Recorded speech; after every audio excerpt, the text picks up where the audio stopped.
Frontier Fighters.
Frontier Fighters, the triumphant march of these dauntless sons of courage who fought and dared that the West might live.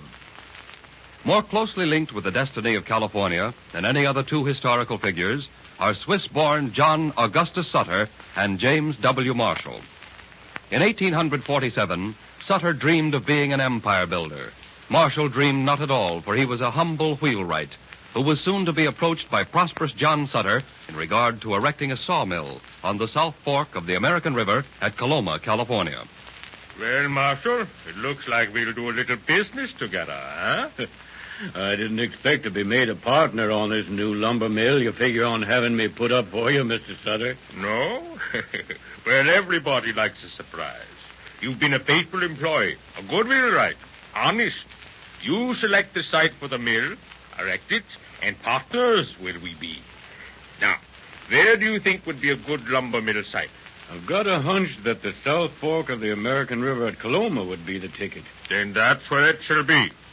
By golly, you know, with a good sawmill and plenty of pine, I should get most of the lumber business from the new settlers coming into California. Well, they all come to Sutter's Fort. You know, you've done right well by yourself in less than 10 years. You started with nothing, and today you've got the most important place on the Sacramento frontier. Yeah, God has been good to me. Someday I bring my family from the old country, but not until I make this land of mine, my New Helvetia, a perfect paradise. All right, my friend, get started. In South Fork of the American River it is. You don't think 40 miles too far? 40 miles too far? Well, it's almost in my front yard. Everything is close at home when you own it, and all of New Helvetia is mine. James Marshall started that sawmill on the South Fork of the American River at Coloma in a year of destiny. The summer months wore into fall. Even through the winter, the work of Sutter's new partner drove on. Now it was January in 1848, and the mill was almost completed. However, the mill race, which was an old channel of the river, wasn't deep and wide enough to permit the water to pass the wheel as rapidly as it should. In order to correct this condition, the gravel was worked loose, the wheel hoisted out of gear, and the channel left to be flushed out each night by the action of the current. Early in the afternoon of Monday, January 24th, Marshall called to an Indian boy. Hey, Charlie, run get me a tin plate. Run right away, sir. What you want with a tin plate, Jim? Oh, just want a tin plate. Water sure pouring down this mill race, ain't it? Water sure is. Loosening up a lot of dirt. When do you think you'll get the mill ready for cutting timber? Oh, maybe a month or two, Brown, or 3. Well, it might be 6 months or a year. How do I know? Well, you don't have to bite my head off. Here, tin plate, Mr. Marshall. Thanks. I'll be seeing you tonight at the cabin, Brown. All right, Charlie. Vamoose. Yes, sir, Mr. Marshall. I never knew a man to get so mad watching some loose dirt in a mill race. Maybe you want the tin plate to make some mud pie. There they are. Those yellow flakes. I knew I wasn't crazy. Those yellow specks are all through this dirt. Just look at them come up. I wonder if I've discovered gold. Marshall, tormented by doubts, let Jim Brown and Henry Bigler in on the secret. Instead of being excited, they were amused. I guess that mud you got down there at the mill is just good for one thing, Marshal. Mud pies. Henry, don't you believe I found a gold mine? I'll trade you a drink for it right now. But look what I got out of that dirt in just a few minutes. Why, enough gold stuff to cover a dime. Henry wants you to show him some nuggets, Marshal. I shut the head gates at the mill race, packed it with leaves and mud, and this is what I got out the second time. Well, looks like it might be gold, but you can't tell. Here, give me one of them pieces. I'll bite on it. Careful, Henry. You'll break your teeth. By thunder, it's malleable. Now will you believe me? If this stuff is gold, you'll be rich. Me? Oh, no, not me. John Sutter.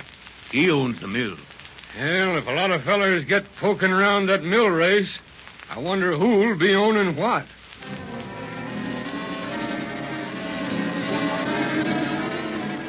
The first gold found by James Marshall stood all the tests to which it had been put.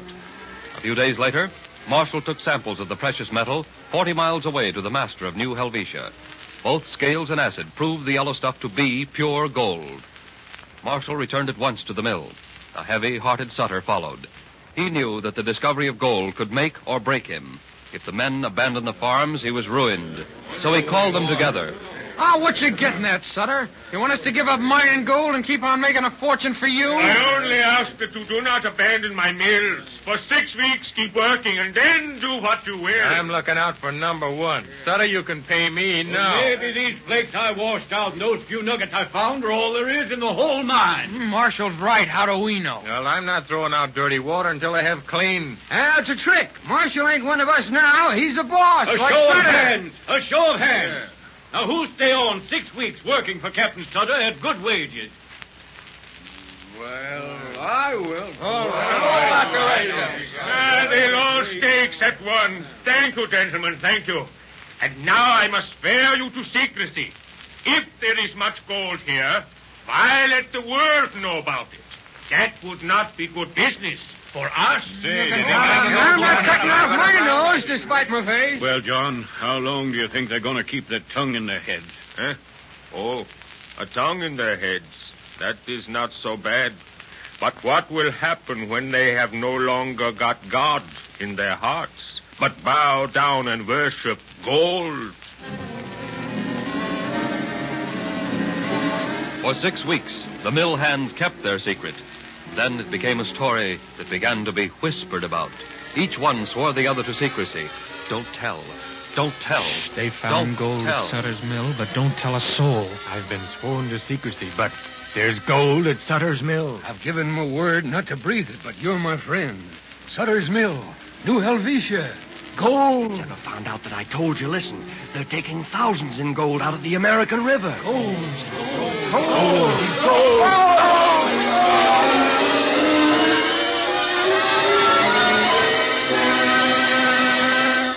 From many sources, San Francisco was informed that there had been a gold discovery.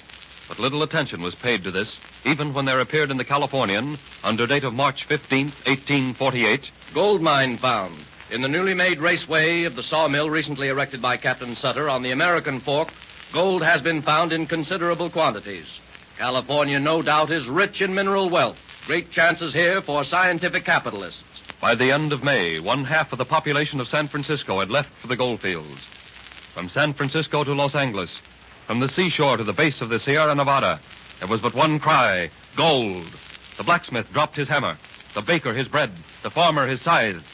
The gold fever swept the West, and soon all fell victims.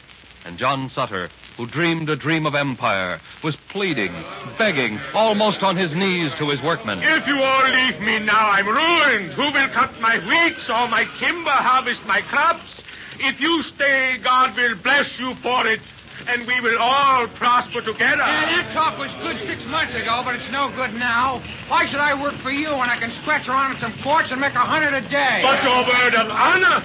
Is a promise worth nothing? We're getting ours now. As soon as they know in the East what's going on here, we won't have a chance. Why, when the boat hits New York, the telegraph will spread the news to every hamlet in the Union. I'm getting mine while the getting's good. Goodbye, Captain. Goodbye.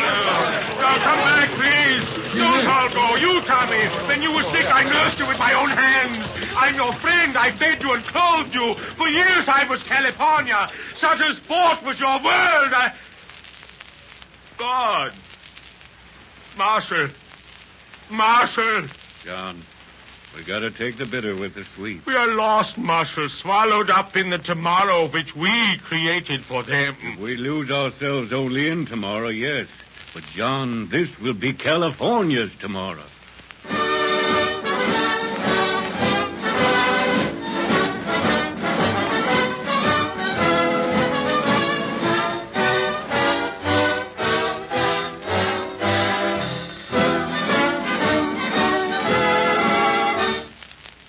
By the end of 1848, the gold rush had started, and 1849 saw it in full swing.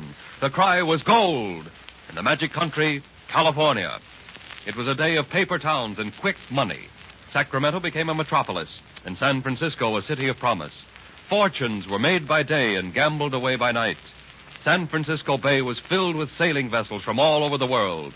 Hundreds poured into the hills every day, rushing to find a claim and mine a fortune.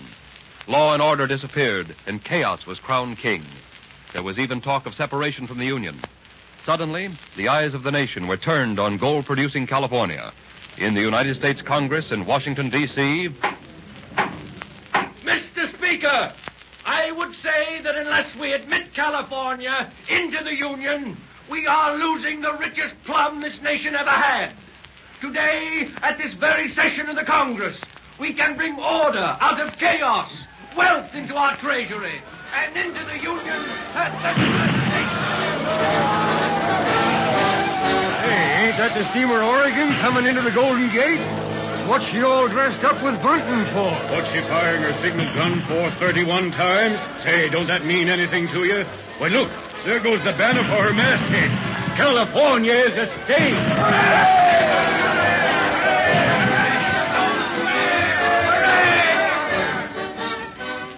Few territories admitted into the Union moved so quickly to statehood as California. Law and order did indeed replace chaos, and there was born the real glory that is California's today. In memory, we salute John Sutter and James Marshall, who joined the long roll call of those daring pioneers whose very names made of California a land of destiny. And so, another epoch has been recreated in the lives of frontier fighters.